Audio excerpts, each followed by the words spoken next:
இதை வந்து எல்லாருக்குமே ஒரு அதிர்ச்சியான விஷயம் தான். இதை வந்து பிடிச்சாலும் பிடிக்கலனாலும் இப்போ ஏற்றுக்கொண்டு தான் ஆகணும். நேற்று வரைக்கும் வந்து இது 10 சீட்டு வரும், இல்லை சிங்கிள் டிஜிட்டில் வரும், யார் என்ன பேசியிருந்தாலும் அது எல்லாத்தையும் உடைச்சிட்டா என்ன சொல்கிறது, அந்த விஜயோட அலை அப்படிங்கிற மாதிரி தான். மோடி அலையில் வந்து எப்படி 2014 வந்த மாதிரி விஜய் அலைங்கிறத வந்து நீங்கள் ஏற்றுக்கிட்டு தான்.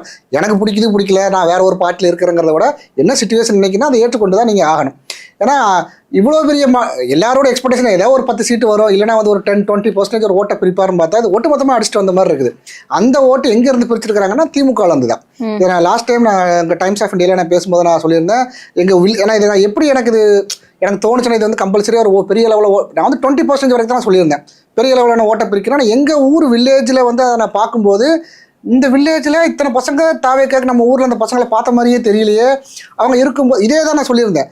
இப்போ அது இன்னும் எல்லா இடங்கள்ல இருக்குங்கிற மாதிரி இப்போ கன்ஃபார்ம் பண்ணா. என் ஊரில் பார்த்தது அது ஒரு ஊரில் தான் பார்க்குறோம். இப்போ 234 தொகுதிகளுக்கு வில்லேஜஸ் எல்லாம் இப்படி இருக்குமானா நம்ம சொல்ல முடியாது. ஆனால் அது நடந்திருக்கு. இன்னைக்கு அவங்க கீழே வரைக்கும் கிரவுண்ட் லெவல் வரைக்கும் வந்துட்டாங்க அப்படிங்கிறதா இதோட நிதர்சனமான உண்மை. இன்னும் ஒரே ஒரு தொகுதியை நம்ம பார்க்கணும் அப்படின்னா கொளத்தூர் தொகுதியை நம்ம பார்த்தே ஆகணும். கொளத்தூர் தொகுதியில 5ஆம் கட்ட சுற்று 6ஆம் கட்ட சுற்று போய்கிட்டே இருந்தாலும் இன்னும் ஸ்டாலின் அவர்கள் இன்னும் பின்னடைவுல தான் நிற்கிறாங்க. என்ன செஞ்சீங்க? நான் என்ன சொன்னீங்க, என்ன செஞ்சீங்க? நீங்க எதுவுமே நீங்க அப்பாவும் பையனும் சேர்ந்து நீங்க என்ன செஞ்சீங்க? எதுவுமே செய்யவே இல்லை.